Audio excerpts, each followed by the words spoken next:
গাজীপুরে আহতদের ময়মনসিংহ মেডিকেল সহ স্থানীয় হাসপাতালে চিকিৎসা দেওয়া হচ্ছে। এই মুহূর্তে ময়মনসিংহ মেডিকেল কলেজ হাসপাতালে আছেন রিপোর্টার ওবায়দুল হক। সরাসরি যাচ্ছে তার কাছে। ওবায়দুল, গাজীপুরের ইসলামিক ইউনিভার্সিটি অফ টেকনোলজির ৩০০ শিক্ষার্থী নিয়ে ৬টি বিআরটিসি দোতলা বাস নিয়ে শ্রীপুরের একটি পিকনিক স্পটে যাওয়া হচ্ছিল এবং ৫টি বাস অতিক্রম করে যখন ৬ নম্বর বাসটি যখন ঘোরাচ্ছিল ঠিক তখন কিন্তু এই একটি বাসটি বিদ্যুতায়িত হয় এবং আগুন ধরে যায় এবং সকালে উপজেলার উদয়খালী এলাকায় এই ঘটনাটি ঘটে এবং এই বাসে ৬টি বাসে যে পিকনিক স্পটে নিয়ে যাচ্ছিল এবং এসে একটি দোতলা বাস ঘোরানোর সময় কিন্তু বিদ্যুতের তার থেকে গাড়ির ভেতরে ধোঁয়া উঠতে থাকে। এই সময় আগুন আতঙ্কে হুড়ুহুড়ি করে নামতে গিয়ে এক শিক্ষার্থীর শরীরে আগুন লেগে যায়। এই ঘটনায় কিন্তু মূলত ৪ জন শিক্ষার্থীকে ময়মনসিংহ মেডিকেল কলেজ হাসপাতালে নিয়ে আসা হয় এবং এই চিকিৎসক আমাদেরকে জানিয়েছেন যার মধ্যে ৩ জনকে মৃত অবস্থায় আনা হয় এবং একজনকে আহত অবস্থায় চিকিৎসা দেওয়া হচ্ছে এবং যারা মারা গেছেন তাদের ৩ জনের নাম আমি পেয়েছি। একজনের নাম হচ্ছে মীর মোজাম্মেল নাইম, আরেকজন মুস্তাসিন মাহিন এবং আরেকজন হচ্ছেন জুবায়ের আলম সাকিব।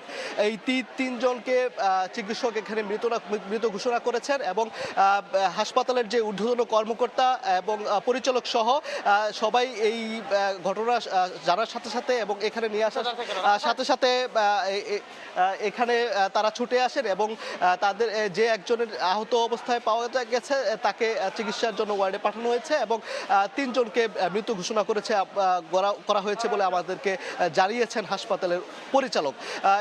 এই মুহূর্তে আমরা এখানে এসে যেটি দেখতে পেয়েছি যে শিক্ষার্থীরা যারা তাদের সহপাঠী ছিল তাদের মধ্যে এক আসলে হৃদয় বিদারক দৃশ্যের আসলে অবতারণা হয় যে আনন্দ উল্লাস করতে করতে যে তারা যখন যাচ্ছিলেন বাসে করে পিকনিকে ঠিক সেই মুহূর্তে এবং আনন্দ উল্লাসের মুহূর্তে আসলে তাদের এবং মর্মান্তিক ঘটনা ঘটবে আসলে তারা এই বিষয়টি কখনো কল্পনা করতে পারেননি এবং যখন এই সহপাঠীরা এখানে এসেছেন এবং এবং নিহত স্বজনরা এসেছিলেন আমরা দেখেছি যে তারা কান্নায় ভেঙে পড়েন এবং আসলে এমন একটি ঘটনা আসলে পিকনিকে যখন আনন্দ উল্লাস করতে যাওয়ার সময় আসলে এমন ঘটনা ঘটবে আসলে তারা এটি ঘূর্ণাক্ষরে কল্পনা করতে পারেননি। তো এই পর্যন্ত এখন পর্যন্ত আসলে এখানে ৩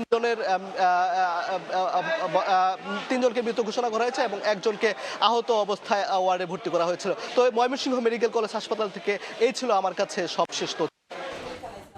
সরাসরি যুক্ত ছিলাম ময়মনসিংহ মেডিকেল কলেজে।